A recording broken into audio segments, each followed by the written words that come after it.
Hello everyone, कैसे हैं आप सब। आई होप आप सब अच्छे होंगे। पार्ट 1 में हमने सीखा कि पेरेंट्स टीचर से इंग्लिश में क्वेश्चंस कैसे पूछ सकते हैं। अब पार्ट 2 में हम सीखेंगे टीचर के कुछ कॉमन इंग्लिश रिप्लाईज जो अक्सर पेरेंट टीचर मीटिंग में बोले जाते हैं। तो चलिए शुरू करते हैं। सबसे पहले है your child is doing well. Your child is doing well, का बच्चा अच्छा कर रहा है। अगर टीचर आपके बच्चे की परफॉर्मेंस से खुश है तो टीचर ऐसा बोल सकती है, your child is doing well. अब इससे जुड़े कुछ कॉमन टीचर रिप्लाईज देखिए। वह पढ़ाई में अच्छा है, he is good in studies. He is good in studies. वह धीरे धीरे इम्प्रूव कर रहा है, ही इज इम्प्रूविंग ग्रेजुअली।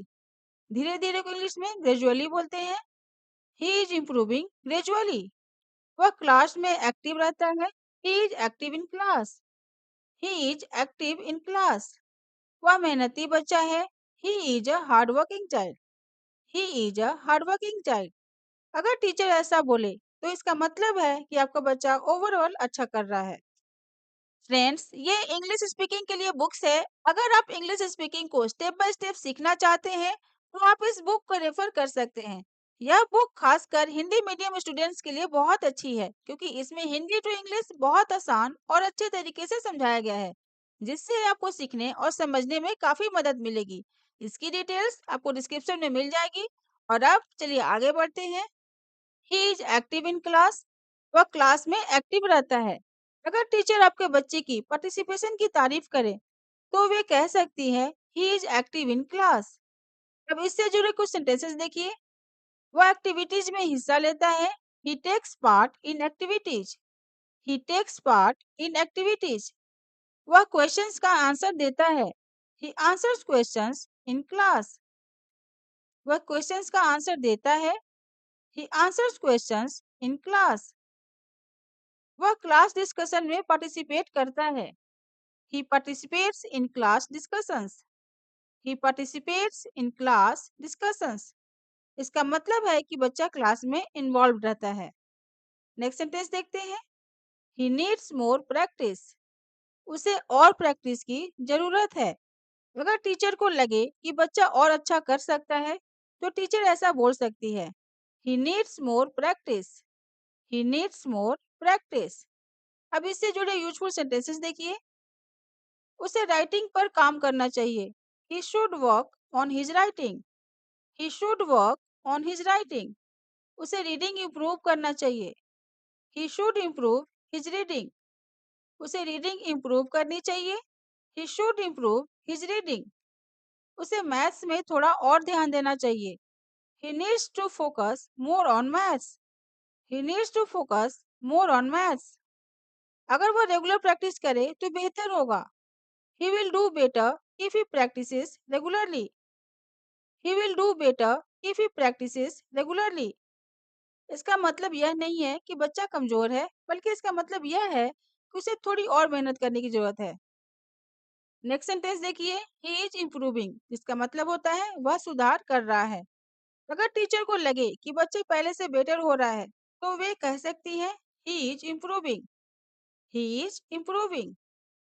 अब इससे जुड़े कुछ यूजफुल सेंटेंसेस देखते हैं। पहले से बेहतर है, he is better than before. He is better than before. उसकी परफॉर्मेंस में सुधार आया है, his performance has improved. His performance has improved. अब वो पहले से ज्यादा अच्छा कर रहा है, he is doing better now. He is doing better now.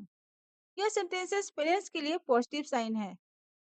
Next sentence है, he is a little distracted in class. वह क्लास में थोड़ा डिस्ट्रैक्टेड रहता है। अगर टीचर यह बताना चाहे कि बच्चे का ध्यान जल्दी भटक जाता है तो वे ऐसा बोल सकती हैं, he is a little distracted in class. अब इससे जुड़े कुछ कॉमन सेंटेंसेस देखते हैं। कभी कभी उसका ध्यान भटक जाता है, sometimes he losses focus. Sometimes he losses focus. उसे और कंसंट्रेशन की जरूरत है, he needs more concentration. He needs more concentration. उसे इंस्ट्रक्शंस ध्यान से सुननी चाहिए, he should listen to instructions carefully. He should listen to instructions carefully. अगर वह ध्यान दे तो और अच्छा कर सकता है, he can do better if he focuses more. He can do better if he focuses more. इसका मतलब है कि बच्चे को थोड़ा और ध्यान लगाने की जरूरत है। नेक्स्ट सेंटेंस है he is doing okay but he can do better. He is doing okay but he can do better. वह ठीक कर रहा है लेकिन और अच्छा कर सकता है। अगर बच्चा एवरेज है लेकिन उसमें इम्प्रूवमेंट की पोटेंशियल है तो टीचर ऐसा कह सकती है he is doing okay but he can do better. अब इससे जुड़े कुछ सेंटेंसेस देखते हैं। उसमें पोटेंशियल है। He has potential. He has potential. अगर वह और मेहनत करे तो बहुत अच्छा कर सकता है। ही can do very well if he works harder. He can do very well if he works harder. यह सेंटेंस बहुत कॉमन है और पेरेंट्स को इसे समझना ही चाहिए। और अब सबसे इम्पोर्टेंट बात, अगर टीचर कुछ बताए तो पेरेंट्स इंग्लिश में पोलाइटली क्या रिप्लाई दें। चलिए कुछ यूजफुल रिप्लाईज देखते हैं। Thank you for telling me. मुझे बताने के लिए धन्यवाद। I will take care of it at home. मैं घर पर इसका ध्यान रखूंगी। I will take care of it at home. I will help him practise. मैं उसकी प्रैक्टिस करवाऊंगी। I will help him practise. मैं उसकी प्रैक्टिस करवाऊंगी। I will talk to him about it. मैं उससे इस बारे में बात करूंगी। I will talk to him about it. मैं उससे इस बारे में बात करूंगी। Thank you for your advice. आपकी सलाह के लिए धन्यवाद। Thank you for your advice. आपकी सलाह के लिए धन्यवाद। I understand. मैं समझ गई। I understand. मैं समझ गई। I will work on it at home. मैं इस पर घर पर काम करूंगी। I will work on it at home. मैं इस पर घर पर काम करूंगी। How can I help him improve. मैं उसके इम्प्रूवमेंट के लिए कैसे मदद कर सकती हूँ। How can I help him improve. मैं उसके इम्प्रूवमेंट के लिए कैसे मदद कर सकती हूँ।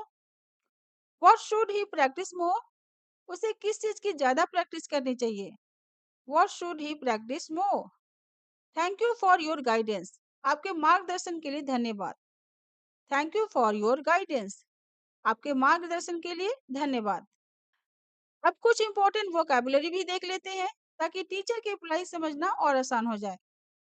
रिप्लाई जिसका मतलब होता है जवाब। इम्प्रूव सुधार करना। इम्प्रूवमेंट सुधार। प्रैक्टिस अभ्यास। प्रोग्रेस प्रगति। परफॉर्मेंस प्रदर्शन। डिस्ट्रैक्टेड ध्यान भटका हुआ। फोकस ध्यान लगाना। कंसंट्रेशन एकाग्रता। रेगुलर नियमित। बिहेवियर व्यवहार। डिसिप्लिन अनुशासन। पोलाइट विनम्र। कॉन्फिडेंट आत्मविश्वासी। हार्डवर्किंग मेहनती। गाइडेंस मार्गदर्शन। एडवाइस सलाह। एफर्ट प्रयास। तो ये थे कुछ इंपॉर्टेंट वर्ड्स जिससे टीचर की इंग्लिश रिप्लाई समझना और आसान हो जाएगा। So friends that's all for today. In sentences को रोज 5 मिनट बोलकर प्रैक्टिस करें। अगर पेरेंट्स इन लाइंस को 3-4 बार प्रैक्टिस कर लें तो वे टीचर से कॉन्फिडेंटली इंग्लिश में बात कर पाएंगे। अगर ये वीडियो हेल्पफुल लगा हो तो इसे दूसरे पेरेंट्स के साथ भी जरूर शेयर करें। और अगर आप ऐसे ही easy Hindi to English spoken English lesson सीखना चाहते हैं तो चैनल को लाइक शेयर और सब्सक्राइब जरूर कर लें। मिलते हैं नेक्स्ट वीडियो में। Till then keep learning keep supporting. Thanks for watching.